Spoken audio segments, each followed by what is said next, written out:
Okay, I'm back with another edition of Quackaholics Anonymous here on this day of December 12th, 2025. Right around the corner is Christmas.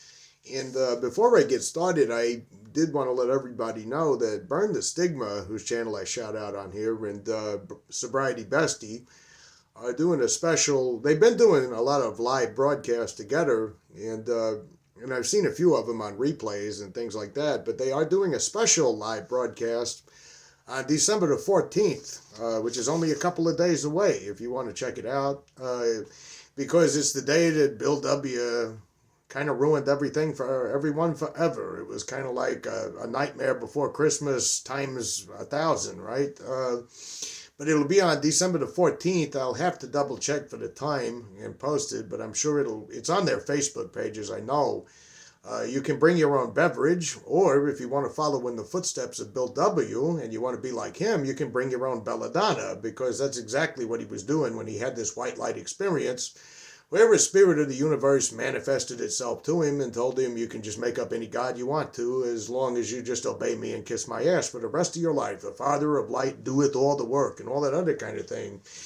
Maybe, it was like some sort of horrifying Christmas carol, only not in the Charles Dickens style. It was in a whole lot worse. Like, he didn't get the ghost of Christmas past, present, and future. He got some kind of weird, screwed up spirit that was in a Doctor Who phone box that was kind of going through the universe and got stuck in some weird fucking time warp. And when it wound up at him, it was thoroughly confused. Maybe it was doing belladonna too while it was at it.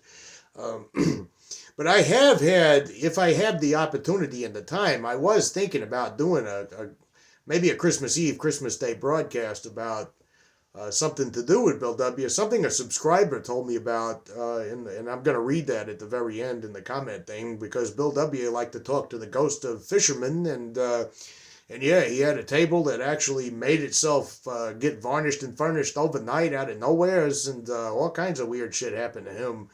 Sounds suspiciously like something that you would see on some made-up bullshit episode of Ghost Hunters or something like that, but I think you get the idea. And besides, I don't know if anybody is familiar with this, but believe it or not, it's kind of an old British custom to do ghost stories on Christmas. The BBC back in the 1970s, early 1970s, and not all the episodes were very good, but they had a thing called BBC Christmas Ghost Stories, and some of the shorts were actually kind of nice, in an old-fashioned, creepy kind of way. Some of them were downright horrible, and some of them were just kind of corny. Some of them are tales we all grew up with and have heard a million times before, but they do remind you of, or remind me, I should say, being 9, 10 years old, Christmas Day, opening up presents, kind of cold, dreary, miserable outside. You got nothing on the television but cartoons and shit like that. And so I would generally get a book of ghost stories or a horror story book or something like that, and I would page through it on Christmas Day. Parents actually said I was kind of easy to shop for as a kid because I wanted books. Yeah, weird like that. But this particular week, I don't know if anybody follows Sobriety Bestie on Facebook, but she had a quote from Jack Trimpey that was talking about what a malignant cult AA is, or how it's one of the most dangerous cults. And I got sucked into the comment section. I don't like getting sucked into comment sections, because before you know it, you've done wasted a whole lot of time that you really didn't have. But it's like one of those situations where you see the ignorant comments in floods and you think to yourself, I just got to respond to this ignorant bullshit, especially when it gets positive feedback. And failure on my part was I get long-winded when I'm responding to something. So I have a tendency to type out essays in comments, and people aren't going to read all that shit. I mean, in today's world where a TLDR is the standard go-to at the end of every post, it's probably best to keep it short, snappy, and sweet. But when they would just pummel you with so much horse shit all at once, it was impossible not to type essays. But in the future, if Sobriety Bestie watches this, or Burn the Stigma, because I'm in her comment section too this week, even though I don't really have a lot of spare time on my hands, but I just got sucked into the lunacy of it. But if in future comments, if I show up, I will try to keep it short and direct, and not have a tendency to type long-winded essays. Although there is another part of me that said, I've learned a lot over the years, over the past few years, about logical fallacies, about evidence, about other things like that. And really, it would be kind of not really so much a tragedy that the great presence of me is not there, but it would be kind of bad to not put out what I know about a logical fallacy or what I know about a bad argument on the social media. Not so much for the person reading it. There's no AA cult defender that's going to read the comment and think, well, that's it. They changed my mind. I'm leaving AA now. But it is for the people who might be reading those comments that are on the fence about something. Believe it or not, it was the same way when I first discovered the Armitage papers. It's not so much about who Agent Armitage was. It was the fact that there were certain things he would point out that had never occurred to me before. Like, I never will forget how dumbfounded I was at what should have been Captain fucking Obvious, because one of the first things I noticed on his website was he said, if you succeed, AA gets all the credit, but if you fail, it's all your fault. And I thought, that's true.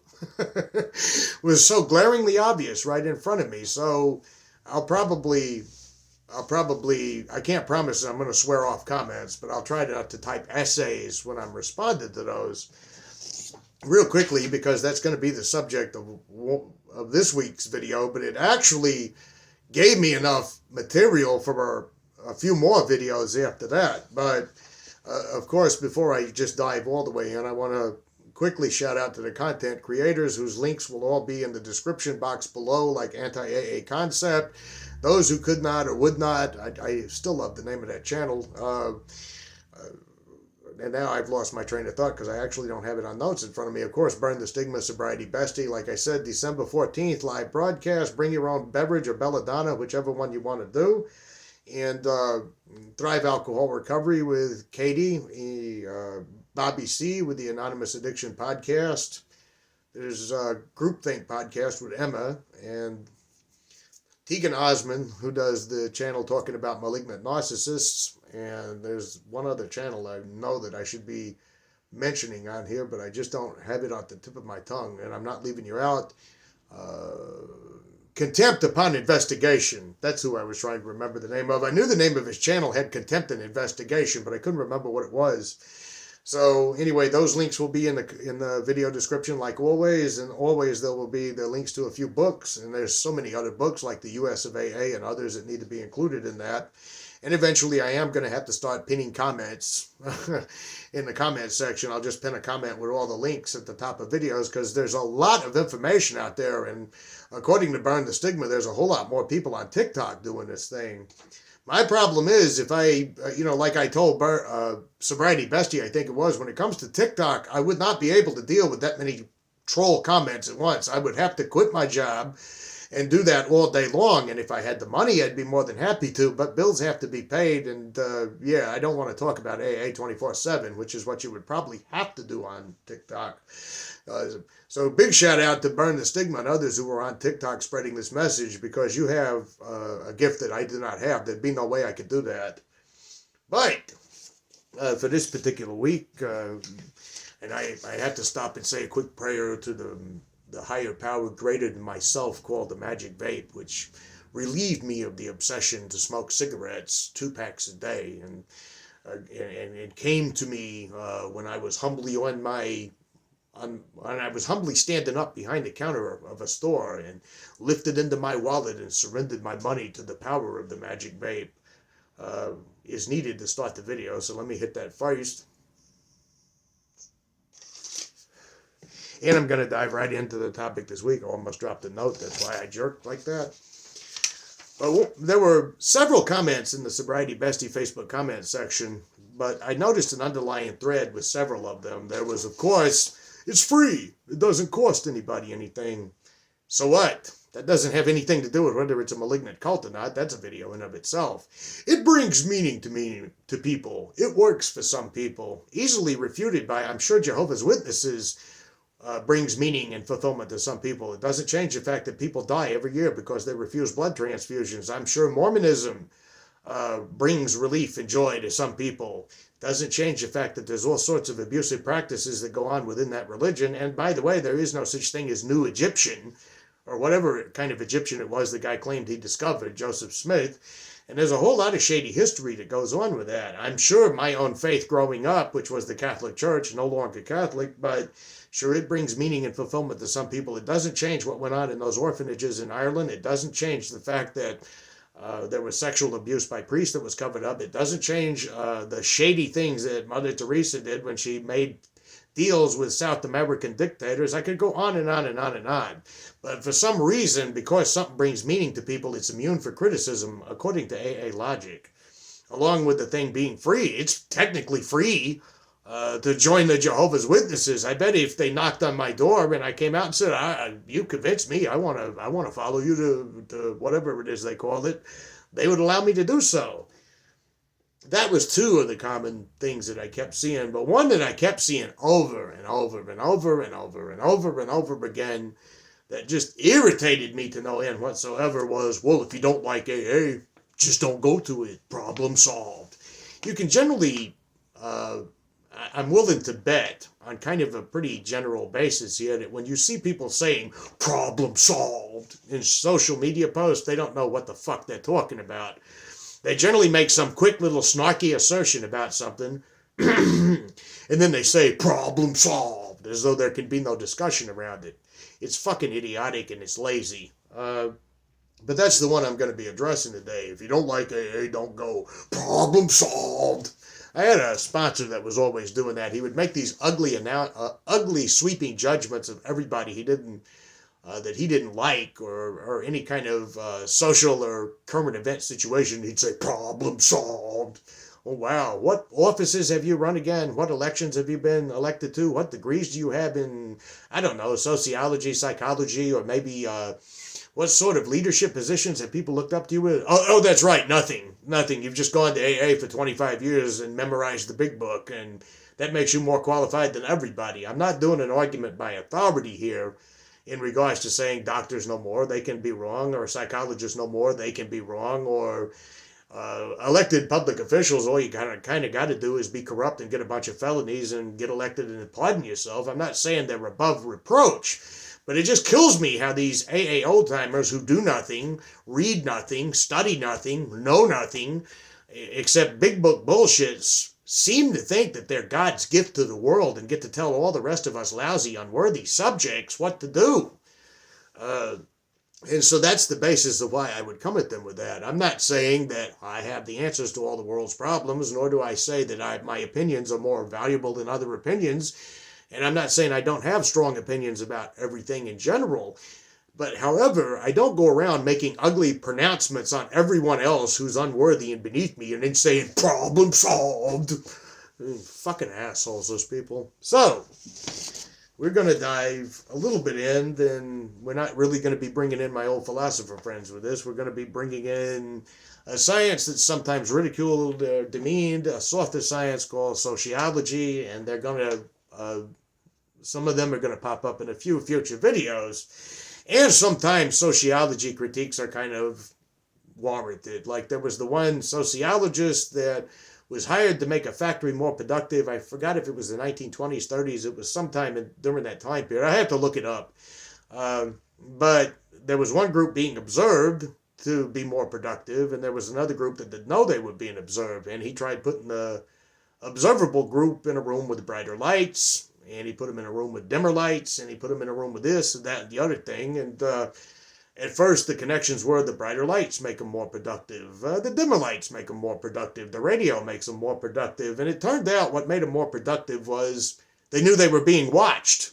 It's still a very important experiment in one way because it kind of plays into a lot of what I've talked about in the past. But one thing that I think in retrospect that I haven't covered in other videos is because we've talked about Foucault's panopticon, we've talked about Viktor Frankl and the idea that you behave like you're being observed, that you adopt traits of people that you're around like your peers, but to outsiders who are not deeply enmeshed in the cult religion or someone who only went to a few meetings and never went back, you might not understand just how AA gets its claws into you, how it really snares you in. So we're kind of going to go in a different direction today, and we're going to look at it from an outsider's perspective. And I'll begin with, if you don't like AA, don't go, problem solved. Well, it sounds adult, sounds tidy, sounds like something really, really, that's a no-brainer, right? It's basic common sense. If you don't like it, don't go, problem solved. If you don't like this restaurant, don't go to it, problem solved. If you don't like this TV show, don't watch it, problem solved. But tidy, neat little answers, because we're not talking about a television show, and we're not talking about a restaurant where the employees are rude assholes and the food is always bad.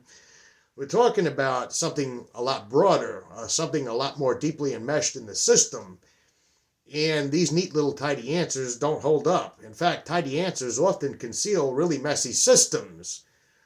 My old friend and mentor, not really, he's been dead for a few thousand years or so, Cicero, said to examine not just words, but the weights behind the words, what the phrase asserts, what it ignores, and what it conveniently rebrands. So let's just start by dismantling this, because you would think something as simple as a sentence like, if you don't like AA, don't go, problem solved, wouldn't contain as many fallacies as that does. So let's start there before we get into the sociology stuff. The first thing that we would go with on logical fallacies, because I had to jot them down because it was kind of difficult at first. I had to really think about this to do it, but it's a false choice. A false choice squeezes complex realities into this narrow binary, right? Do X or don't do X, as if no other forces exist.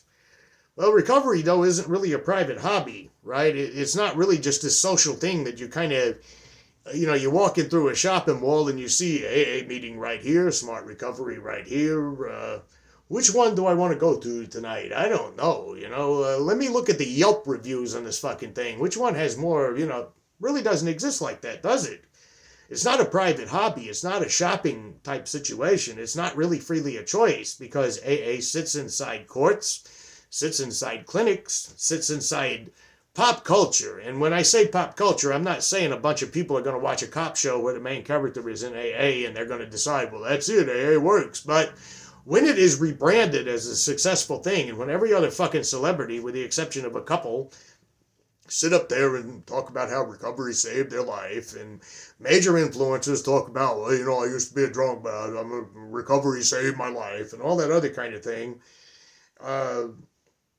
We also, that is more the broader spectrum of pop culture. It's not just the favorable fucking treatment it gets in movies and TV shows and everything. Even The Wire, as much as I enjoyed rewatching a lot of it, and I haven't finished it yet, there's still that fucking pro-AA thing with the homeless guy Bubbles and his, cleaning up sobriety horseshit talk. In fact, the scenes with Steve Earle and him, I just fast forward right through them. I'm not going to hear recovery horseshit in any fucking TV show.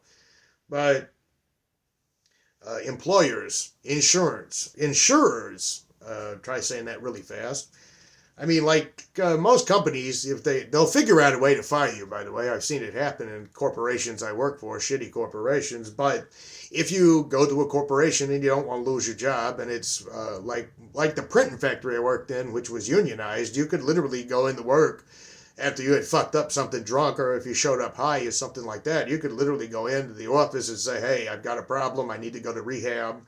And guess what kind of rehab you would end up in? A 12-step one, with aftercare, with AA meetings, with slips, with counselors that tell you to read the big book. Insurance companies may not cover naltrexone like they'll cover AA meetings. Don't go. Pretend you're just making a simple little choice. Should I go to AA to quit drinking, or should I go over here?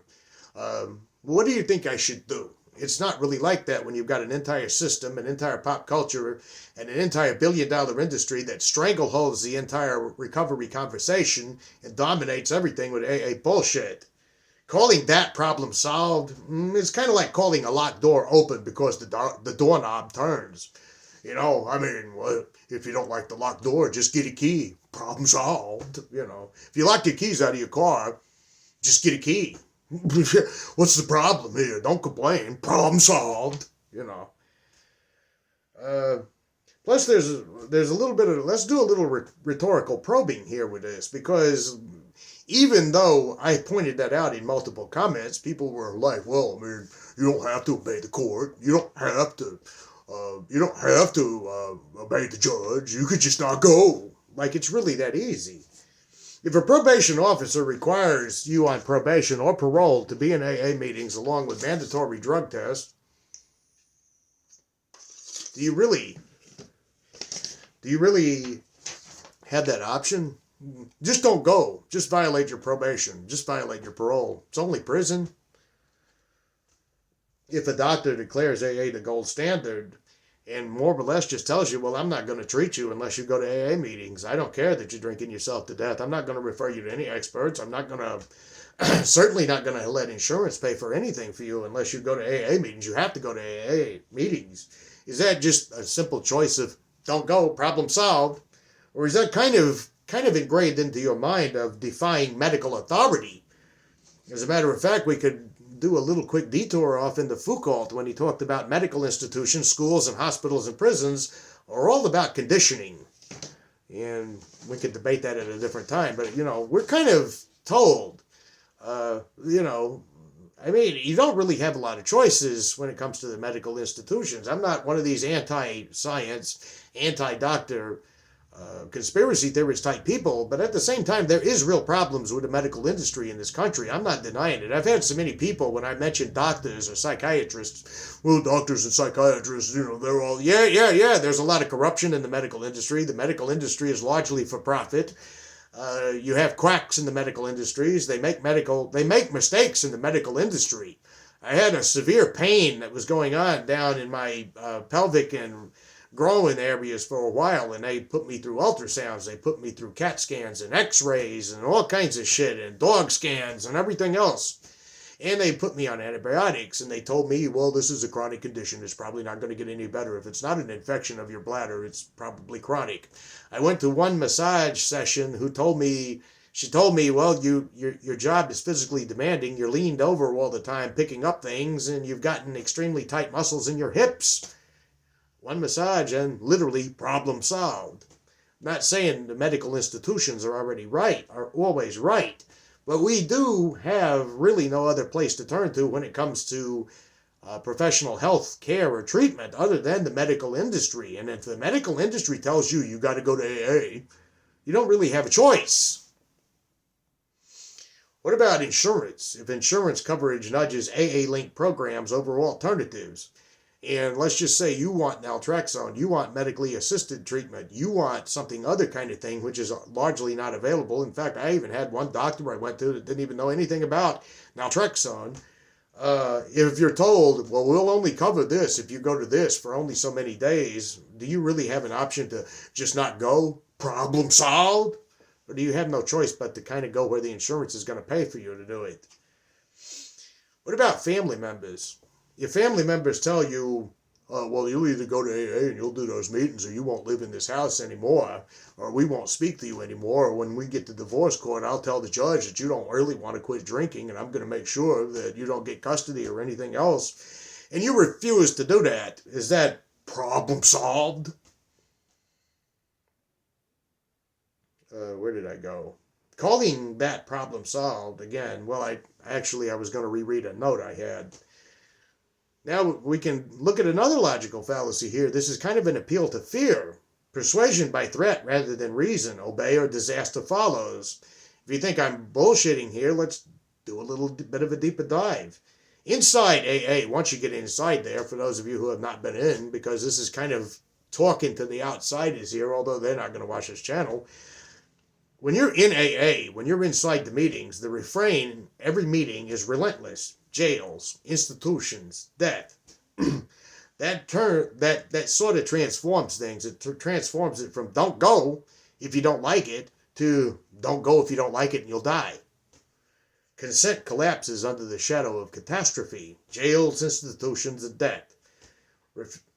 That's not really compassionate counsel, is it? That's not really a situation of if you don't like it, don't go. It's sort of like fear conditioning. It's what my old pal Cicero would have called tyranny by tongue. If a disagreement if it's equated with endangerment, can anyone claim that it's really just simply a matter of don't go, problem solved? If leaving is narrated, I don't know what happened to me there.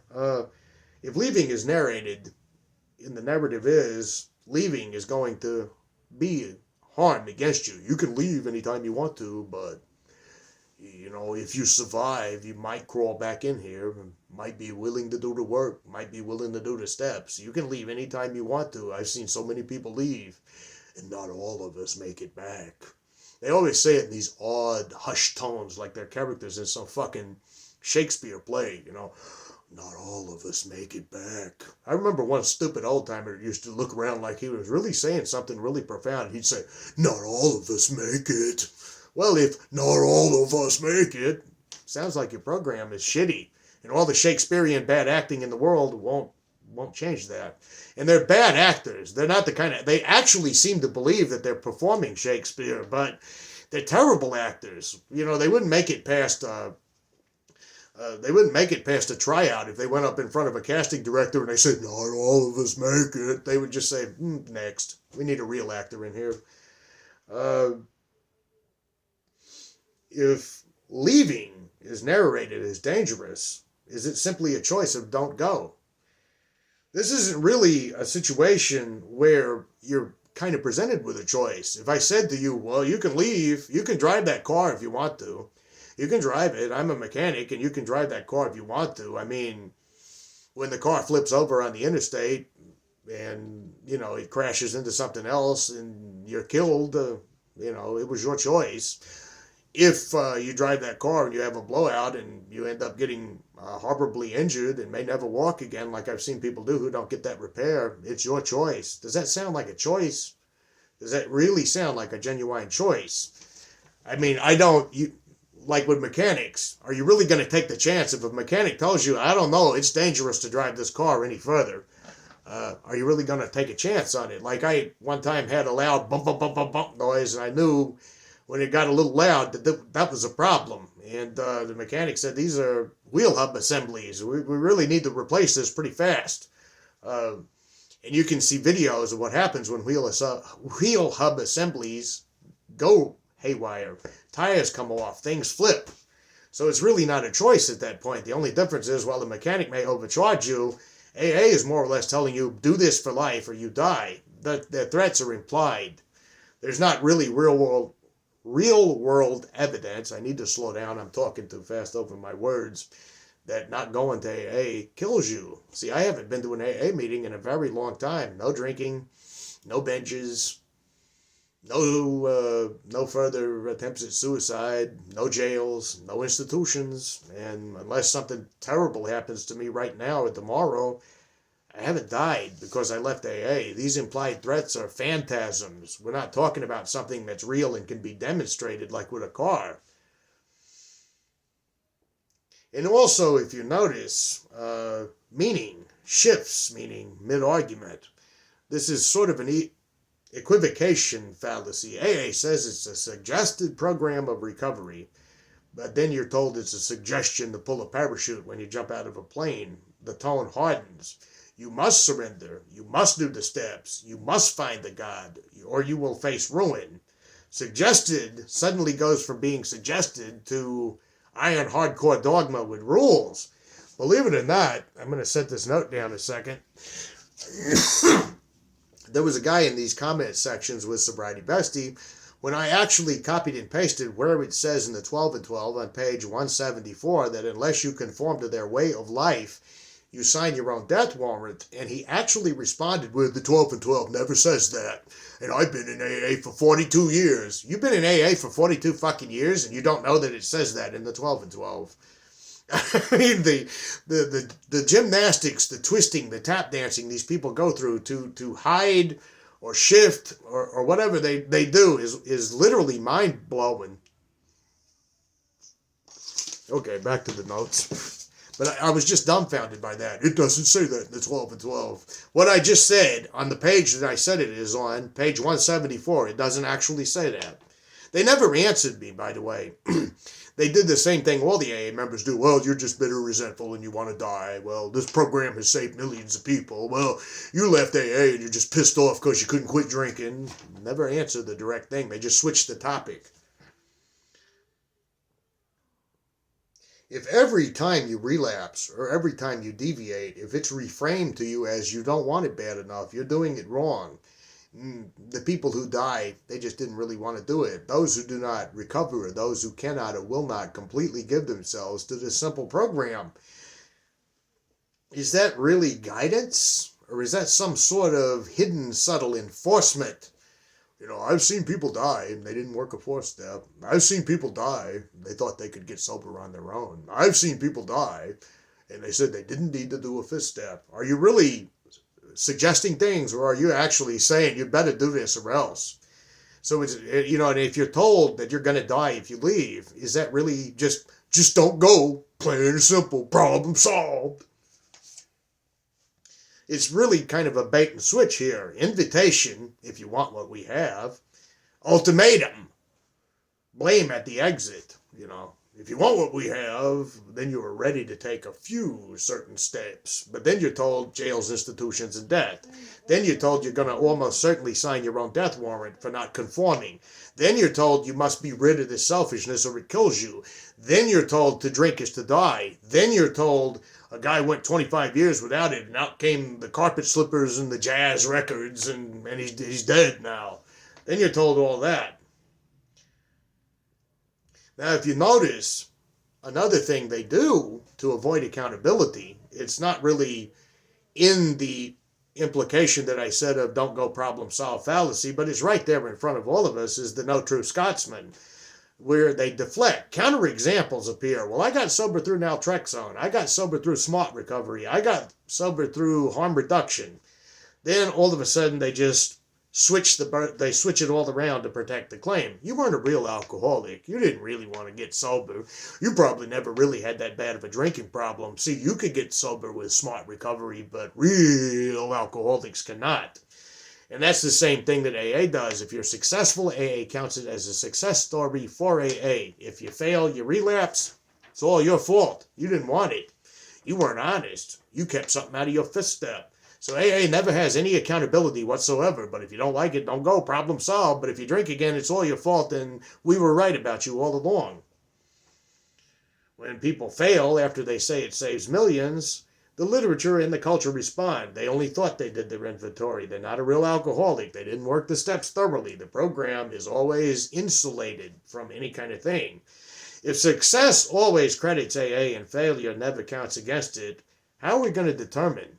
Like, what if I just made a claim that everybody who gets sober in AA, they weren't a real alcoholic? Well, if the steps cured you, you probably weren't a real alcoholic. If you were a real alcoholic, you'd have been like me. You'd have just kept relapsing in AA after the step works. The steps only work for people who aren't seriously alcoholic. Why, Bill may have not even been a real alcoholic. If you're just going to make claims and make statements and make broad generalizations in a way that you can never be proven wrong, then the claims they're faulty. There's no point in taking any credit for these claims in any way, shape, form, or fashion. Now, it seems that I've wandered away from my original premise, but I have not. In fact, we're going to circle all the way around to that, because it doesn't really sound like AA is interested in alternatives. If you don't like it, don't go, problem solved, when they dominate the industry.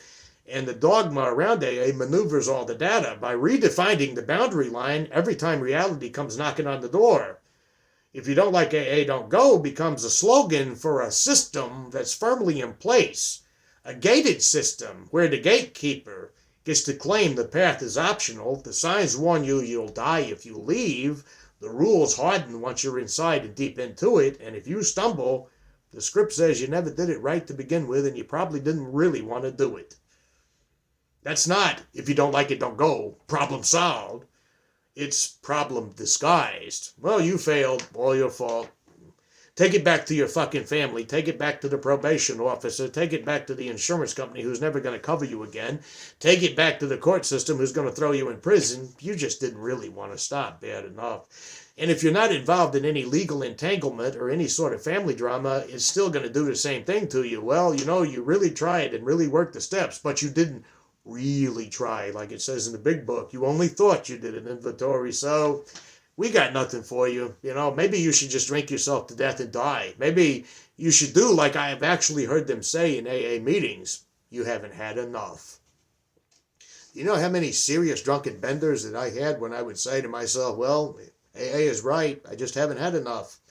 I actually believed that at one time. I'm not using me as a sole example, but think about it. Someone says, well, look, man, I did all the steps. I did all the inventory. I didn't leave nothing out. I went to a meeting every day. I made coffee. I set up the tables. I called my sponsor every day, and I still want to drink, and I drank again. And you tell that person, you haven't had enough. You haven't bottomed out. Maybe you just need to go do some more because you really don't want this way of life. But if you don't like it, just don't go anymore. Problem solved. So this is where we go all the way around and we look at Sociologist Erving Goffman. Goffman, not Gottman. I had it wrong when I first wrote it down. Who was kind of an influential sociologist. In fact, his books, The Presentation of Self in Everyday Life, Asylums, and Stigma, tell us quite a lot about AA, actually, although he wasn't writing about AA. His theory, or his idea, I guess it would be more of an idea or a hypothesis, because when it comes to certain types of softer sciences, empirical data is something that is kind of, in terms of measuring empirical data, like if I have a mathematical theorem, it can be demonstrated on a chalkboard or a whiteboard or something like that. When it comes to the softer sciences, we're dealing more in the realm of hypothesis, but some measurable data can be accumulated, which I'm not going to go into all of it here, but or how he formulated these hypotheses and theories. But he said everyday life sort of works like a play. And we're all performers showing different sides of ourselves depending on who's watching. And, you know, from personal experience, without talking about AA,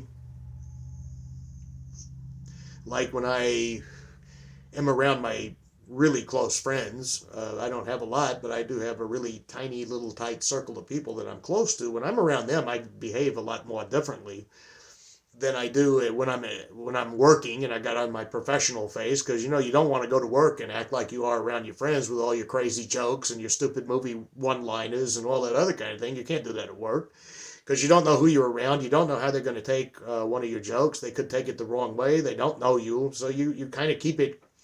I've always been pretty quiet in everyday ordinary life, unless it's someone I truly know. But we're performers showing different sides of ourselves. Like if I was in front of my mother versus being in front of one of my really closest friends versus a coworker, you're going to be a little bit different. And on some unconscious level, his hypothesis says we try to sort of control how others see us. What he called impression management.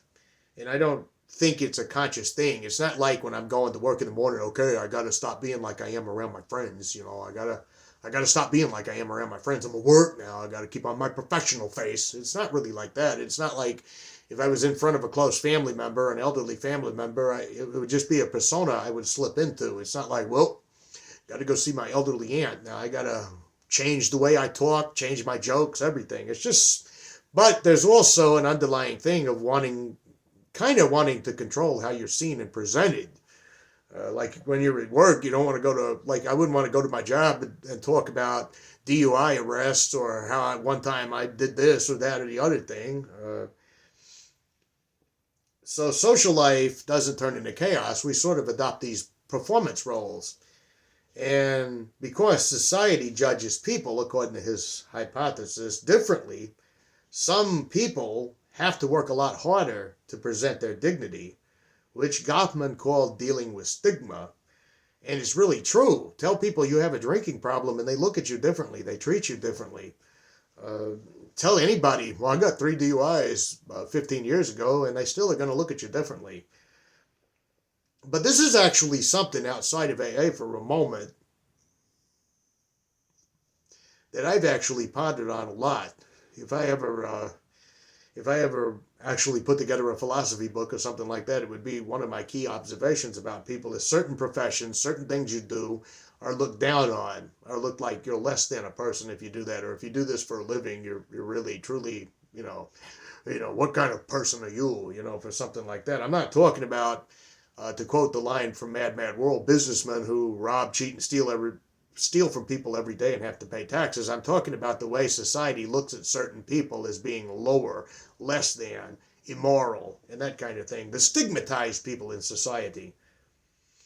But let's apply this to recovery culture before I give you a long philosophical rant about narratives and meta-narratives and all that other kind of thing.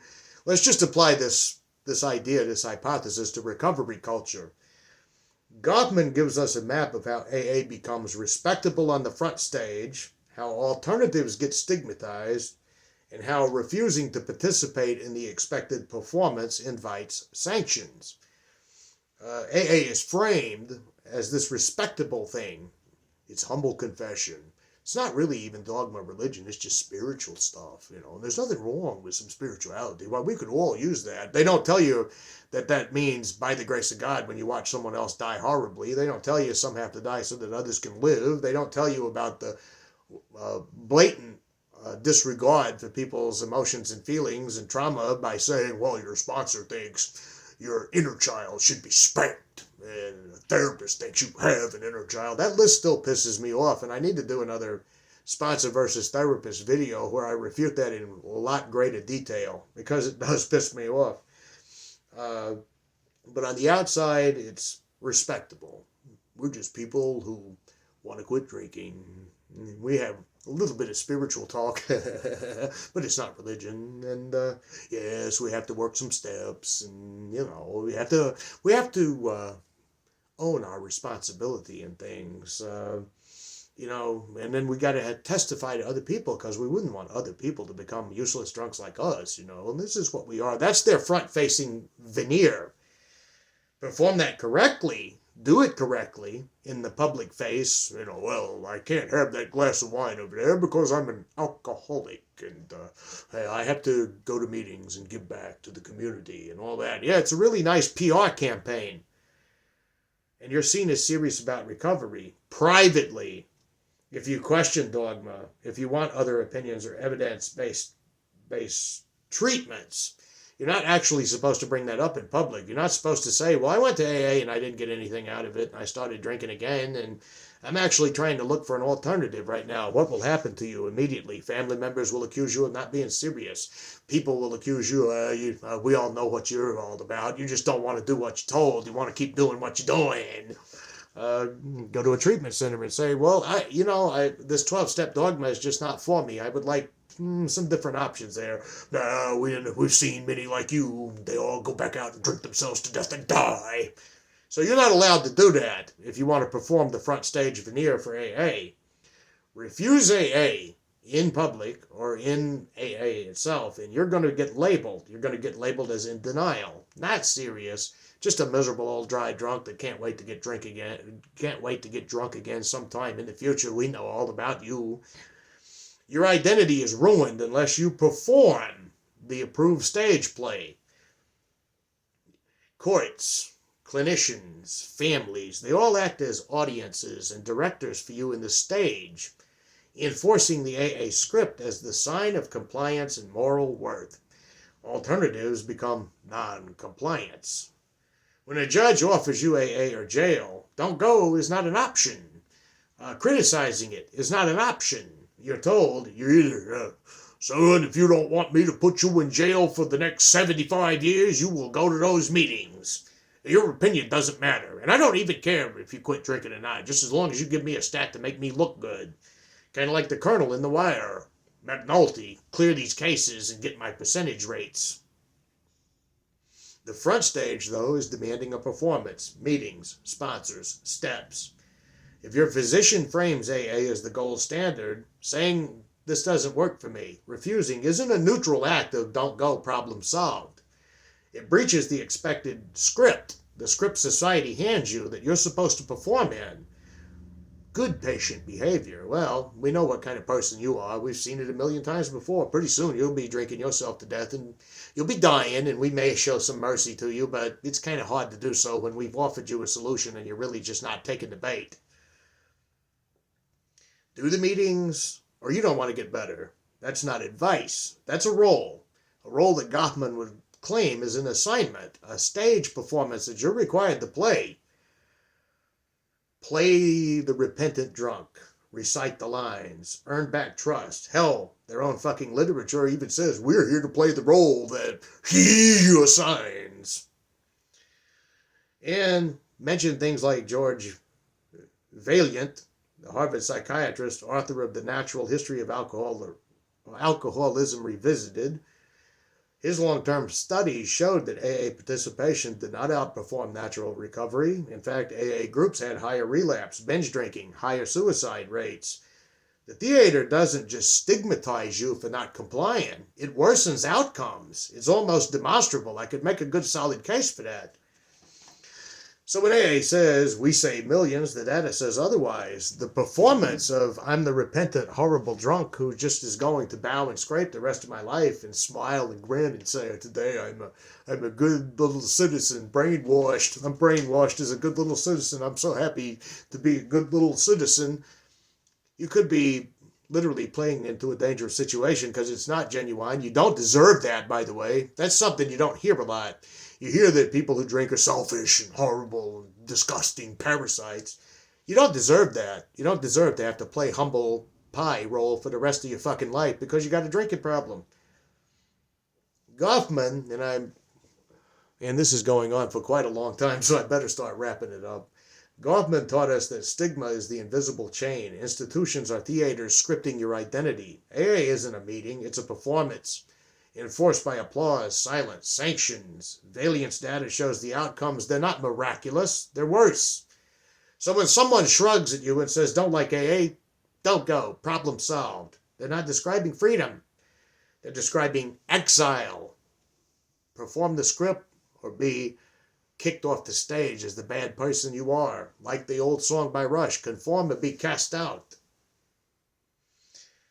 Okay, courts, probation officers, rehabs routinely mandate the attendance. Saying don't go is like telling someone sentenced to community service, just don't show up. The choice isn't free, it's coercion. When I was in drug court, they actually used to tell me, well, you can always not do the program. Not do the program or go to prison. And then they would say, but the choice is all yours. In many communities, rejecting AA is not neutral. It marks you as not serious, in denial, or dry drunk. Stigmas like that cost jobs, relationships, credibility.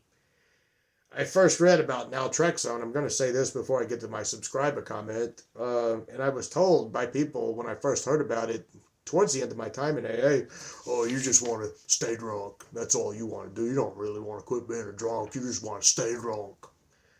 Don't you love it? They tell you, we want you to be okay. We want what's best for you. But then when you suggest something that doesn't follow their script, they berate you. They treat you like shit. They demean you at every opportunity. And then, of course, if you do quit drinking, they remind you about what a drunk you were forever. This is all ritualized submission. And, I've talked a whole lot longer than I thought that I wanted to. So I'll just use a closing line. Recovery should be about freedom, not performance. Choice, not stigma. Evidence, not dogma. And until we recognize that, slogans like, if you don't like it, just don't go, problem solved, will keep disguising the problem that lies underneath all of this without solving any of it. But I'm going to get to that subscriber comment. I had to cut out some notes because I have talked far too long for this one. But there is something that I did not know about from a subscriber. I've got a topic idea I'd like to present for consideration. The AA book, Pass It On, which can be found for free online, pages 275 through 280. This is something I didn't know about. At this time, AA was growing, and Bill was heavily involved in the day-to-day operations of the organization. He and Lois took a trip to Nantucket, where Bill conducts these occult psychic sessions.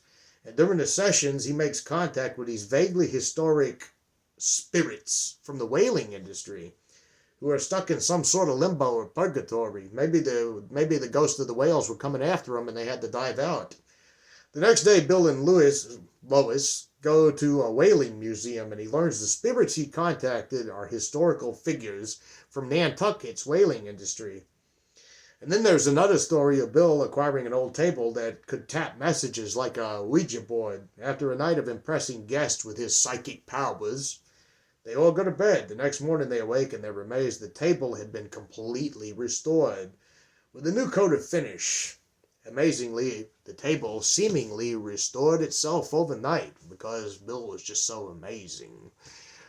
Guy was a kook. Guy was not just a kook, he was a whack job, and well, that is the same thing as a kook, but he was a fraud, just a complete fraud, and he was a con artist. Probably, got up in the middle of the night and varnished the table himself. But that's worth actually maybe doing an episode on. Maybe if I'm available on Christmas Day, we could do an episode of Bill W. and the Ghosts of Christmas. Well, I have talked way too long for this video, and if you got anything out of that, please chime in on the comments. Let me know. Did you feel like when you were deeply ingrained in the cult of AA that you could just not go, problem solved? Let me know. See you guys next time.